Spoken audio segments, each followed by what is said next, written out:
네, 각이 살아있는 정치평론 시사정각 시작합니다. 오늘은 윤희석 국민의힘 선임대변인, 서용주 맥 정치사회연구소장 두 분 나오셨습니다.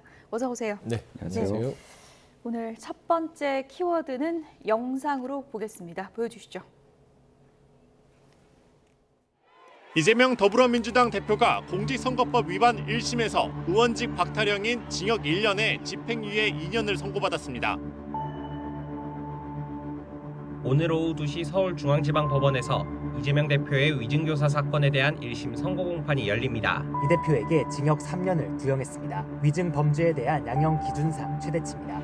이게 사건 조작, 증거 조작 아니고 뭐겠습니까? 이런 식으로 법을 왜곡하는 것은 범죄 행위입니다. 이 위증은 그냥 위증이 아니라 재판 결과에 직결된 재판 결과를 뒤바꿀 만한 위증이었고 그 결과 이재명 지사는 경기지사 임기를 무사히 마치고 대선에까지 출마할 수 있었습니다. 해도 너무하지 않습니까? 해도 너무하지 않습니까? 대통령의 정적 죽이기의 혈안인 정치검찰의 비열한 야당 탄압을 규탄합니다. 검찰 독재 정권의 집착과 광기가 어린 정치 보복입니다. 헌법에 따라서 민주주의와 인권을 지켜온 대한민국 사법부를 믿습니다. 대한민국 사법부를 믿습니다. 갑자기 이 시점에만 사법부를 존경하는 마음이 샘솟는 것인지 알 수 없고요. 이재명은 죽지 않는다. 민주주의도 죽지 않는다. 이 나라의 미래도 죽지 않는다. 여러분이 확실하게 보여주십시오. 네, 이재명 대표가 오늘 두 번째 고비를 맞게 됩니다. 잠시 후 2시 이재명 대표의 위증교사 1심 선고가 나오게 됩니다. 지금 법원 앞에도 취재진이 상당히 많이 이제 모여 있고 그리고 이제 지지자들의 집회, 반대하시는 분들 집회 이렇게 굉장히 많은 사람들이 지금 붐빌 것으로 보이는데 민주당 내부에서는 의원들이 얼마나 갈까요? 지난번에 한 70여 명 정도 갔었다고 하던데요. 아마 그 정도 선에서 가지 않을까 예. 싶고요. 일단 이재명 대표도 저번과 같이 이번 위증교사 선거에 나오지 말아라 라고 얘기를 했다더라고요. 비공개 최고에서도 그 얘기를 하고 갔다고 하는데 일단은 의원들이 갈 거는 같습니다. 그래서 지금 오늘 여러 지도부랑 해서 여러 의원들이 움직이겠다고 하는데 일단 당내 분위기는 1심, 그러니까 공직선거법 1심 이후에 어떻게 당이 좀 나름대로 표면적으로 의연하게 대처를 해왔다고 평가를 하나 지금 위증교사 1심 선고를 다시 앞둔 상황에서 조금은 찹찹한 심경들을 가지고 있다.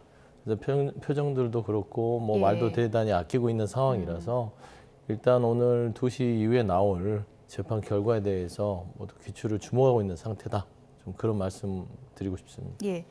지난주에 이제 이재명 대표가 지금까지와는 사뭇 다른 기조로 사법부에 대해서 감사와 존중의 뜻을 표하지 않았습니까? 네. 이런 기조를 좀 민주당 전체적으로 좀 공유한다 이렇게 볼 수 있을까요?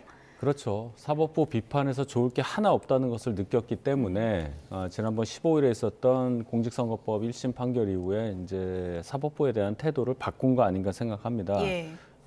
물론 이제 바람직한 얘기죠. 사법부 판결에서 누가 어떤 식으로든 반발한다는 것은 있을 수가 없습니다. 우리는 사법부 판결을 존중한다는 전제하에 정치행위 하고 있는 거고 이 나라에 살고 있는 거 아니겠습니까? 그런 차원에서 보면 환영할 만한 발언인데 과연 오늘 1심 판결 이후에도 이재명 대표의 태도가 유지될 수 있을 것이냐, 민주당의 반응이 지금 저 말씀처럼 유지될 수 있을 것이냐, 그 부분도 관심 있게 지켜봐야 할 상황이라고 봅니다. 문제는 1심 선고, 오늘 어떻게 나올 것인가 이 부분이겠죠. 1심 선고와 관련해서 여러 전망이 나오고 있는데요. 정치권에서 어떤 얘기들이 나오고 있는지 얘기를 좀 들어보도록 하겠습니다. 이 위증은 그 위험성만 창출해도 됩니다. 재판에 영향을 미칠 요만큼의 가능성만 있었어도 다 위증으로 보고 처벌하거든요. 징역 1년에 실형을 선고할 것으로 예상됩니다. 집행유예를 붙여주려면 뭔가 참작할 만한 사유가 있어야 되거든요. 근데 위증교사 치고는 권력을 이용했다, 집요했다, 집행유예가 안 붙는 징역 1년 실형이 가장 현재로서는 가능성이 높지 않나. 저는 당연히 무죄가 날이라고 생각하고요. 또 무죄가 아니라면 검찰청법 4조에 부패범죄하고 경제범죄만 검찰이 수사할 수 있도록 돼 있는데 예. 그걸 벗어나서 위증교사를 수사했기 때문에 권한 없는 수사 기소, 그래서 예. 공소 기각 판결도 기대하고 있습니다. 네, 당연히 민주당에서는 이제 무죄를 주장하고 있는 이제 의원들의 목소리가 계속 나오고 있습니다. 또 한 가지 논리는 이제 검사가 위증교사 관련해서는 수사를 할 수 없도록 해놨는데 수사를 했기 때문에 이거 무효 아니냐 이런 또 주장도 나오고 있네요. 그렇습니다. 지금 예. 이제 검찰청법을 개정을 해서 예. 당시 이제 검찰은 부패, 경제 이 부분만 수사를 하기로 돼 있는데 이게 뭐 한동훈 대표는 이걸 시행령을 고쳐서 예.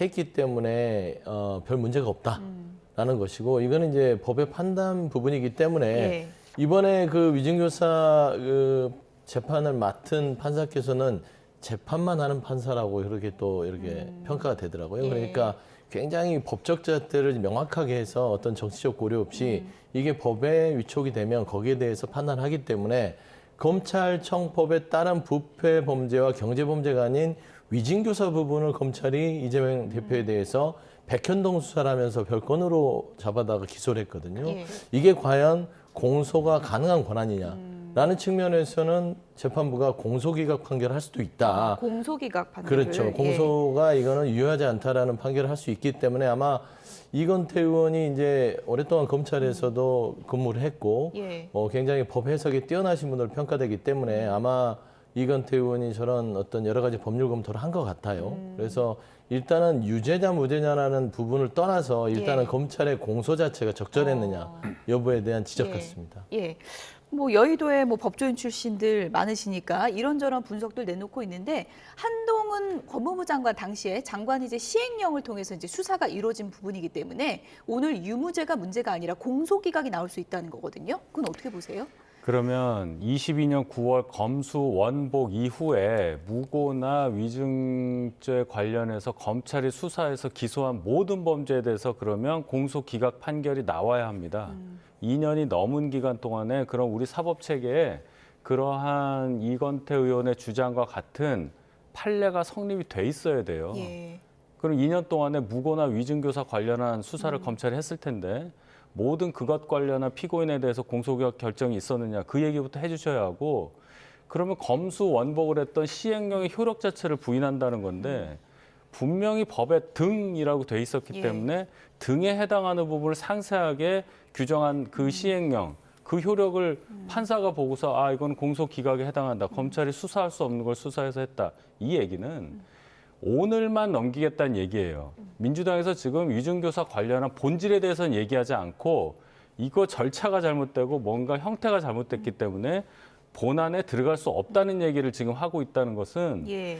글쎄요. 그만큼 민주당 내에서도 오늘 재판 결과가 만만치 않을 거다라고 예상하고 있는 것을 보여주고 있는 것이다. 이렇게 봅니다. 주진우 의원 같은 경우에 이제 검사 출신이잖아요. 주진우 의원 같은 경우에 이제 이재명 대표 선거법 1심 결과를 뭐 쪽집게처럼 맞췄다. 네. 그래서 이제 본인이 그런 얘기를 하면서 이번 이제 집유 안 붙은 1년이 나올 것 같다. 이렇게 또 예상을 하더라고요. 예, 뭐 제가 들어보니 집행유예라는 결정이 나오려면 뭔가 참작할 사유가 있어야 하는데 이미 이재명 대표는 무고에 의해서 KBS PD 사칭 얘기하는 겁니다. 예. 벌금 150만 원을 받았던 동종 전과가 있으며 또 그것과 유사한 어떠한 형량에 있어서 조금 감경해 줄 만한 그런 사안이 없다. 그래서 실형이 나왔을 때 집행유예까지 나올 것이냐 거기에 대해서는 부정적으로 본다. 이런 의견으로 판단됩니다. 네.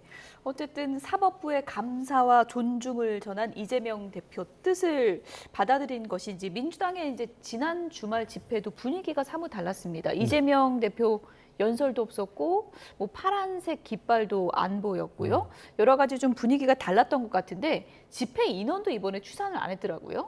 그러니까 이제 불필요한 오해를 불러일으키지 말자라는 판단을 한 것 같아요. 그동안에 이제 3차 집회까지는 뭐 이렇게 당복을 입고 물론 이제 김건희 여사에 대한 특검 주장과 윤석열 정부의 무능함에 대한 국정 쇄신에 대한 요구를 위한 집회임에도 불구하고 이 부분이 자꾸 이재명 대표의 재판을 앞두고 방탄 성격인 거 아니냐, 예. 재판부를 압박하는 거 아니냐라는 부분들이 혹시 공직선거법의 2심 선거에 영향을 미친 게 아닌가라는 또 생각을 하게 된 것 같아요.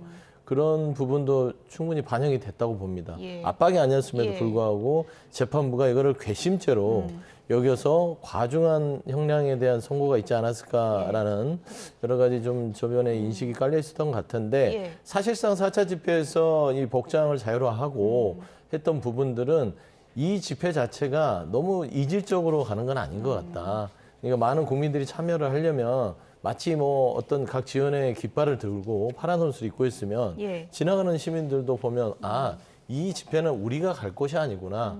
그냥 이건 민주당끼리 하는 집회인가 보다고 생각할 공산이 커요. 예. 오다가도 아니다, 이건 내가 갈 곳이 아니야. 라는 그런 이질감을 줄 수 있기 때문에 예. 누구나 갈 수 있는 집회로. 그렇죠. 보자. 누구나 할 수 있는 예. 집회로 그냥 아무나 와서 예. 같은 주장을 하고 계시는 국민들이라면 같이 동참하는 예. 게 훨씬 낫지 않겠냐라는 판단에서 예. 하는 거기 때문에 이게 어떤 사법부의 재판과 연계돼서 갑자기 당복을 입지 마라 하는 건 아닌 것 같고 입으신 분도 있고 안 입으신 분도 있잖아요. 예. 그래서 저는 이 재판과 연계짓는 거는 좀 과다한 해석 같다라고 봅니다.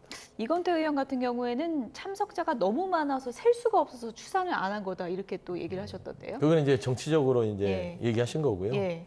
사실상 이제 추산을 할 필요가 없을 것 같다. 왜냐하면 자꾸 한동훈 대표도 그러고 국민의힘 측에서 추산이 몇 명이냐 아니냐 이걸 갖고 따지기 시작하면 예. 집회의 어떤 본연의 의미가 퇴색되잖아요. 뭐 1,000명이 더 오면 어떠고 2,000명이 더 오면 어떻습니까? 그래도 뭐 결집의 세라는 게 있지 않습니까? 세는 있으나 예. 결국에는 국민들이 그 세 가운데서 필요에 있다면 오는 게 중요한 것이지 저는 작은 목소리도 허투루 듣지 않고 이 정부가 이 목소리에 귀를 기울여라 정도의 메시지 톤이 적절한 톤이지 않을까 생각합니다. 뭐 이건태 의원 주장처럼 뭐 언카운터블 셀 수가 없었다. 뭐 이게 뭐 진실인지 아닌지는 알 수가 없지만 어쨌든 오늘 또 한 번 사법부 판단이 나오고 난 뒤에 집회 또 결집의 세 이런 거 상당히 좀 중요하지 않겠습니까? 민주당은 예. 30날로 이제 볼 수 있는 토요일이죠. 앞으로 집회에 대해서 할지 말지도 아직 결정 안 하고 있어요. 이 집회가 과연 어떠한 효과를 낼 수 있을 것인지 가늠할 수 없다는 얘기입니다. 효과가 별로 없었다는 뜻으로 저는 읽히고 이건태 의원이 뭐 언카운터블 이런 얘기한 건 예. 상당히 과도한 발언이라고 생각합니다. 그냥 많이 왔다 정도만 얘기하면 되지 이렇게 과도하게 얘기하는 것 자체가 사람 없었다는 얘기예요. 그걸 국민들께서 다 아신다는 것을 이건태 의원은 아셔야 됩니다. 네, 저 설명을 잠깐 드리면 민주당이 이번 주말 집회를 공지하지 않은 이유는 분명히 있는 이유가 이 집회가 이재명 대표 사법 리스크 방탄 집회가 아니라는 입증이에요. 여기 김건희 여사 특검에 대한 촉구 집회거든요. 예. 그렇기 때문에 28일 날 예정된 게 이제 김건희 여사 특검법에 대한 재의결 투표입니다.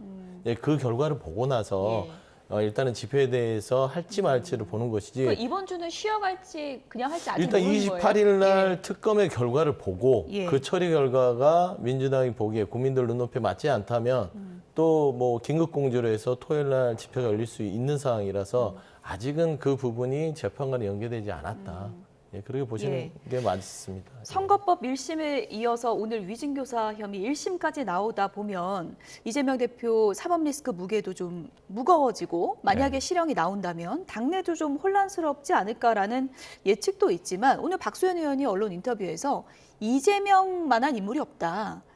이재명 밖에 대통령할 인물이 없다. 이렇게 주장을 했거든요. 이런 분위기가 당내 좀 공고하다고 보십니까? 어떻게 보세요? 저는 그렇게 보지 않아요. 이재명 대표의 정치적 기반이 현재 민주당에서 공고해 보인 듯 하지만 결국은 사법 리스크라는 것을 갖고 있는 분이 쭉 억지로 끌고 왔다는 측면이 많다고 봅니다. 지금 예를 들어서 민주당의 중심 지역이라고 할 수 있는 호남에서 보여주는 여러 가지 정치적인 변화들을 우리는 유심히 봐야 됩니다. 지난번 재보궐선거만 봐도 영광군수, 곡성군수 그 선거 결과가 민주당이 그렇게 크게 유리하게 나오지 않았다는 것.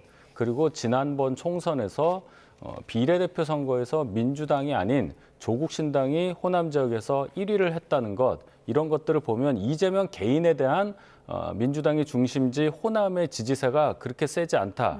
그리고 민주당의 이재명 의원 외에는 정치적으로 그렇게 큰 분이 없다는 얘기. 이 얘기는 민주당 그만큼 허약하다는 얘기예요. 조국신당, 조국 대표 빼면은 우리 알고 있는 의원들 없듯이 거대 정당 민주당에 이재명 대표 빼고는 아무도 없다라고 얘기하는 것은 이재명 대표로 힘을 모으겠다는 그 뜻으로 해석될 수도 있겠지만 반대로 얘기하면은 그만큼 건강하지 않은 정당이라는 걸 얘기하는 거예요. 왜 민주당에 사람이 대변인 없습니까? 개인적으로는 포스트가 보이십니까? 대안이 될 만한? 예. 뭐 몇 명 제가 생각이 나지만 지금 이 순간 이재명 대표로만 뭉쳐야 되겠다 하는 얘기는 오늘까지라고 저는 봅니다.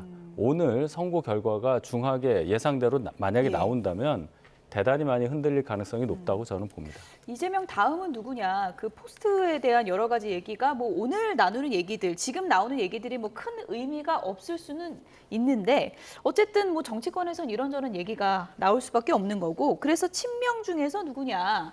김민석이냐 정청래냐 이런 얘기가 나오고 있는데 뭐 서정욱 변호사는 친명을 좀 본인이 취재했다고 하면서 추미애 의원 얘기를 하더라고요. 그러니까 서정욱 변호사님은 친명을 취재하면 취재력이 없을 것 같고요. 취재력이 좀 떨어지는 겁니까? 친명이 접근하기가 쉽지 않을 것 같고요. 접근하기가 쉽지 그렇지 않습니까? 않겠습니까? 뭐 제가 저분 인맥까지는 잘 몰라서. 근데 일단은 제가 파악한 바로는 현재까지 친명계에서 포스트를 당내에서 거론하거나 생각하는 사람은 한 명도 없다. 왜 그러냐면 지금 이재명 대표가 사법 리스크의 위기에 처했지라 할지라도 지금 친명이든 친명이 아니든 고개를 드는 사람은 정치적인 어떤 도의가 없는 사람을 지키죠. 그러니까 여기에서 이름이 거론되는 사람은 정치로 도움이 안 됩니다. 예를 들어 이재명 대표가 오늘 선고가 무죄가 나오든 중형이 나오든 간에 향후에 2심까지 앞두고 있는 상황에서 대법원 확정이 안 됐는데 이재명 대표는 이제 정치력이 끝났어. 이제 내가 그걸 할 거야. 라고 이름이 드러나는 순간 김민석 의원이든 정청래 의원이든 추미애 의원이든 좋을 게 뭐가 있죠? 이게 정치가 가장 좋은 것은 있는 그대로 흐르는 듯이 두면서 자연스럽게 본인이 그 자리로 가는 어떤 세력에 있어서의 그 자리를 매김해야 되는데 지금처럼 화면평에 오르는 거 보면 서정욱 변호사께서 그분들을 싫어하지 않을까. 반대로 그렇게 생각이 되는데 일단 현재까지는 이재명 대표의 지도력은 외부에서 아무리 두드린다고 해도 흔들리지는 않을 상황입니다. 견고하다. 그렇습니다. 그래서 박수현 의원 얘기도 다소 좀 박수현 의원이 왜 저런 얘기를 하실까라고 할 수는 있으나 지금 위기에 있는 대표에 대해서 조금이라도 편을 들어주고 당이 흔들리지 않는 그런 혼란을 최소화하기 위한 어떤 결집용 발언이라고 생각하시면 되지 않을까 그렇게 보입니다. 그러니까 서영주 소장께서도 지금 뭐 포스트 뭐 구체적인 인물을 좀 거론하기 개인적으로 좀 부담스러운 것도 자연스럽게 있으시겠죠? 드러나는 부분들은 있을 수 있으나 예를 들어서 인진적으로 친명계에서 그러면 이재명 대표의 어떤 그 뒤를 이을 사람은 이 사람이 적합하지 않겠어라고 하는 순간 그분들은 친명계 쪽에서는 역적이 되는 거 아니겠습니까? 그러니까 서영주 소장께서는 지금 얘기하기가 부담스러우실 테니까 윤희석 대변인께서 얘기 좀 해주시죠. 추미애 전 장관 같은 경우는 어느 정도 가능성이 또 있어 보이세요? 글쎄요, 저는 추미애 의원의 가능성에 대해서는 그렇게 긍정적으로 보지는 않습니다. 그동안 여러 가지 논란의 중심에 있었던 분이고 정치적으로도 이미지가 그렇게 썩 국민들에게 다가서는 이미지라고는 보이진 않아요. 삼김 삼총 얘기를 많이 합니다. 민주당 내에서 그분들을 얘기를 하지만 또 일각에서는 그분들의 대중성이 많이 떨어진다.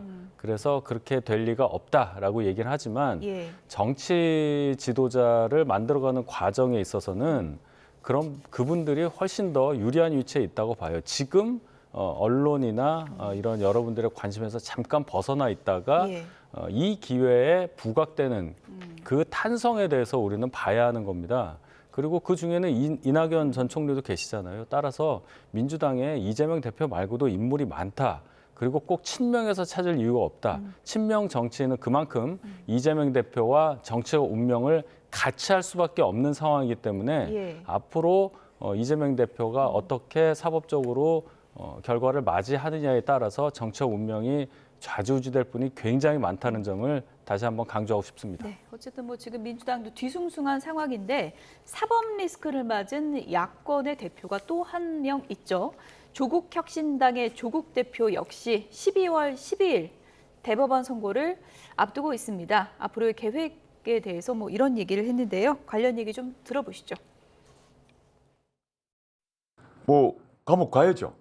방법이 없죠. 뭐. 그러면 가서 그동안 뭐 재판 받느라고 어떤 정치하느라고 못 읽었던 책 읽고 뭐 푸시업하고 뭐 스쿼트하고 뭐 플랭크하고 이러면서 예, 건강 관리 열심히 해서 그 기간 나와야 되죠. 저는 마지막 그 순간까지 최선을 다하고 사과나무를 심을 것입니다.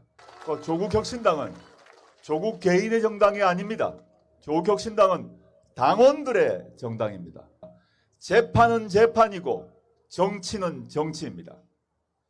재판의 결과와 관계없이 정치의 길을 저는 걸을 것이고 재판의 결과와 관계없이 조국 혁신당은 지금까지 걸어왔던 길을 걸을 것입니다. 네, 12월 12일 대법원 선고를 앞두고 조국 대표가 이런 얘기를 했습니다. 사과나무를 계속 심을 것이다. 본인의 정치적인 길을 계속 걸을 것이다. 뭐 구체적으로 어떤 구상을 하고 있다고 보세요? 일단은 뭐 예. 대법원의 확정 판결이 나오면은 수감 생활을 할 수밖에 없는 현실이고요. 예. 그거를 부인하지 않겠다는 것이고 부인할 수도 없는 거 아니겠습니까?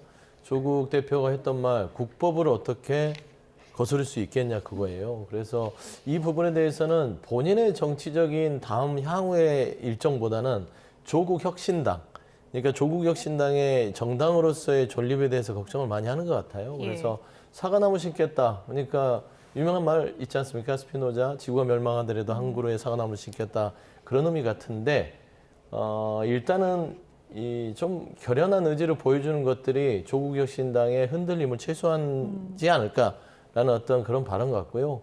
개인적으로는 얼마나 여러 가지 뭐 좀 마음속으로 심란하겠습니까? 그래서 그런 부분에 있어서는 자기의 것들은 자기가 책임질 테니 향후 후사를 부탁한다. 그러니까 조국 혁신당의 지지를 좀 거두지 말아달라라는 쪽으로 좀 해석이 되는데 일단 12월 12일 이후에는 조국 혁신당 이름에서 조국이 빠질 수밖에 없는 상황이지 당명을 않을까. 바꾸는 건가요? 아무래도 대표가 수감 생활을 하는데 예. 수감 생활 중인 예. 조국 대표의 이름을 쓰는 정당의 명칭이 과연 맞을지에 대해서 심각하게 고민하지 않을까 싶어서요. 저는 예. 아마 당명 개정도 불가피할 거로 보입니다. 조국이 없는 조국 혁신당은 어떻게 될 것인가? 당장 이제 며칠 지나면은 이제 맞닥뜨려야 될 현실이 될 것 같은데 그래서 민주당과 합치게 될 건가? 뭐 이런저런 시나리오들이 나오고 있는데 어떻게 예상을 하세요? 그렇게 될 경우에는 이제 예. 비례의원 12명이 있는 당이기 때문에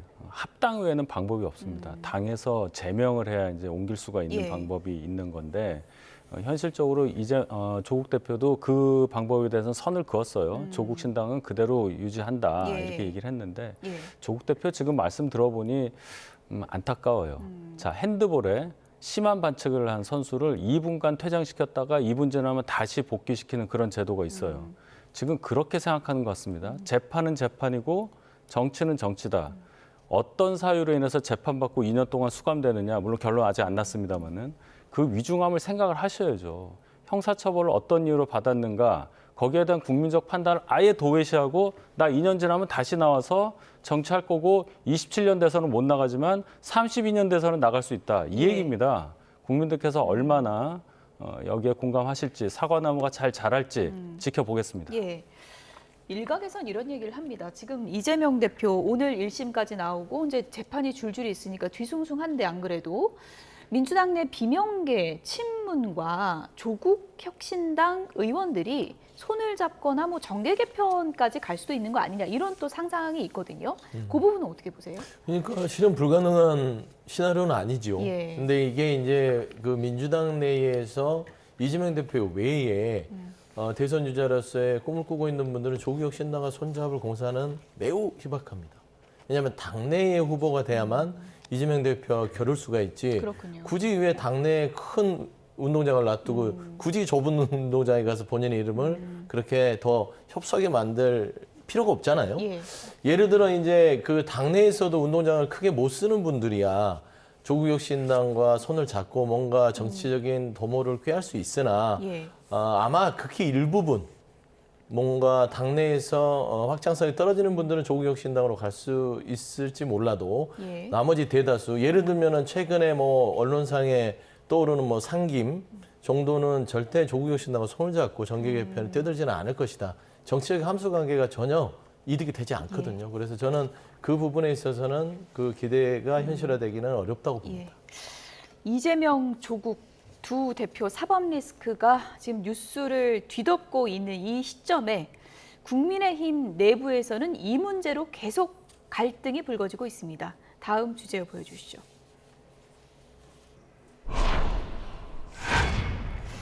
도대체 똑 부러진 한동훈은 어디로 갔나? 김은혜 의원이 이런 내용을 SNS에 올렸습니다. 어떤 맥락에서 이런 글을 올린 건지 그래픽을 좀 보여주시면 좋을 것 같습니다. 이런 글인데요.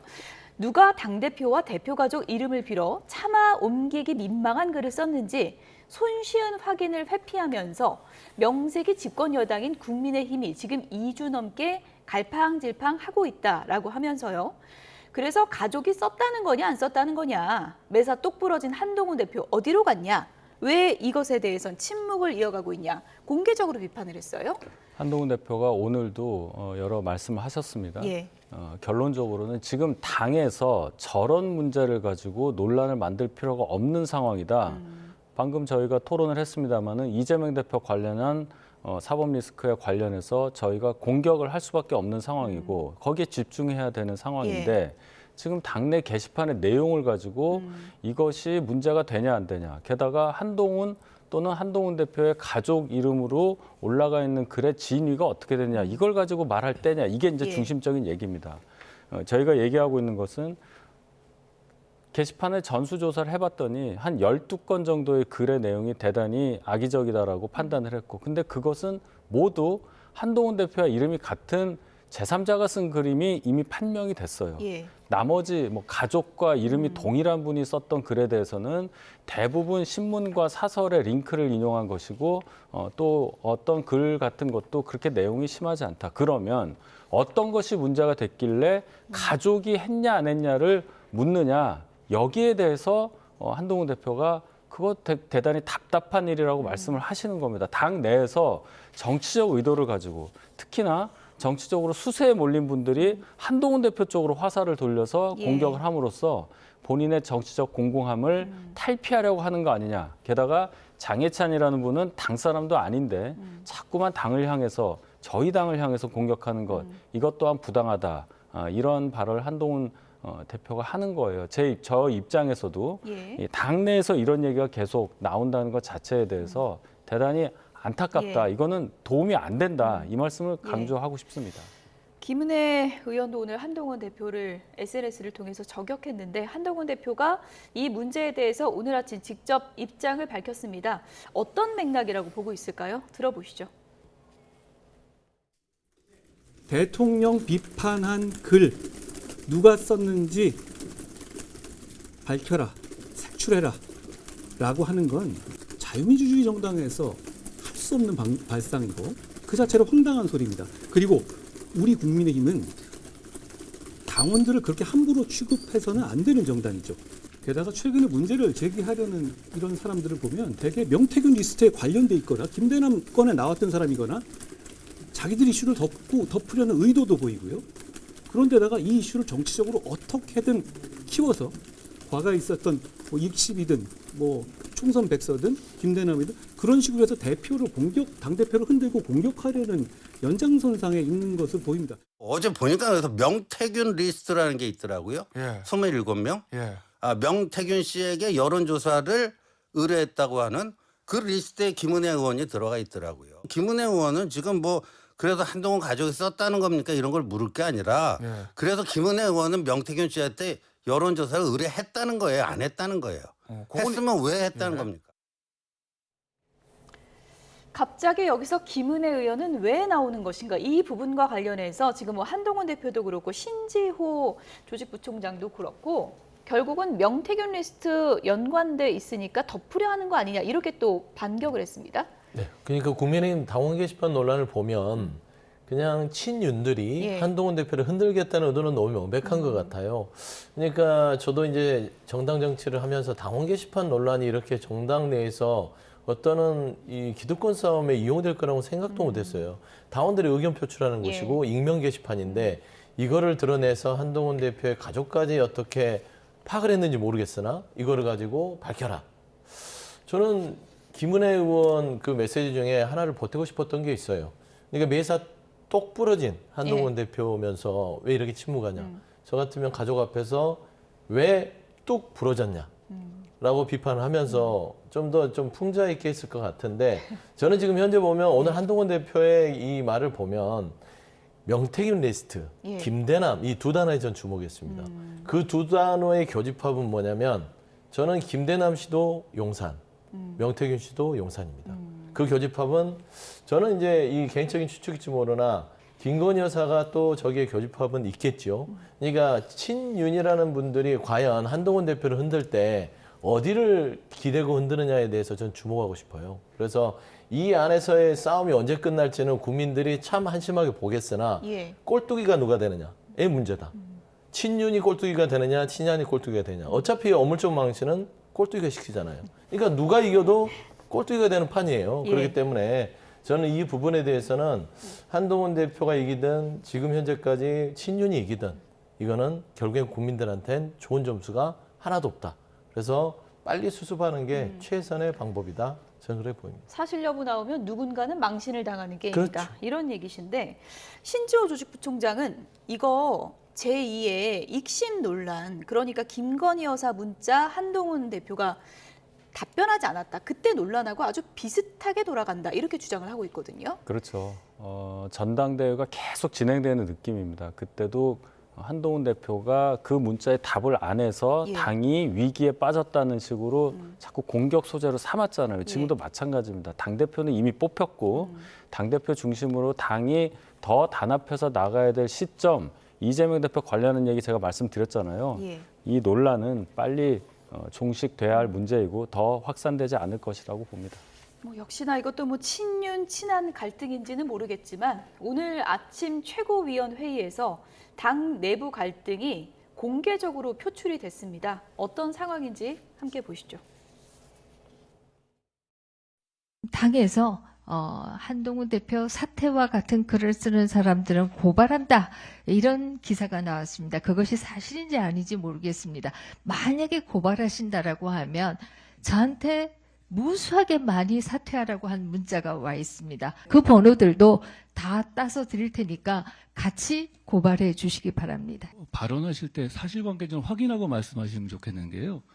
그런 고발을 준비하고 있는 사람이 없습니다. 그러니까 사실인지 아닌지 그런 기사가 났다. 네, 기사를 보고 말씀. 그게 무슨 말씀인지 모르겠네요.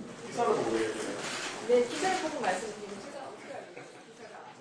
네, 한동훈 대표 뭐 끝에 헛웃음을 짓는 그런 표정까지 이제 확인을 해봤는데 보통 지도부 회의 때 좀 메시지를 좀 조율하고 그러는 것 같은데 오늘 발언은 이거 맥락을 어떻게 봐야 됩니까? 일단 저희 공개 회의예요. 비공개도 아니고. 근데 그 과정에서 김민재 의원이 발언을 하신 내용이 너무 돌발성이 커서 한동훈 대표가 즉 답을 할 수밖에 없는 상황이었다고 보고 김민재 의원이 말씀하신 부분 중에 이제 사실관계 틀린 게 있으니까 한동훈 장관이 얘기를 한 거죠. 기사를 봤다고 그랬잖아요. 그런 기사가 지금까지 나온 게 없습니다. 그러니까 김민재 의원이 그럼 말씀하신 뭘 본 건가요? 모르겠습니다. 저도 그걸 모르겠고 지금 저 얘기를 할 상황이냐 그런 생각이 듭니다.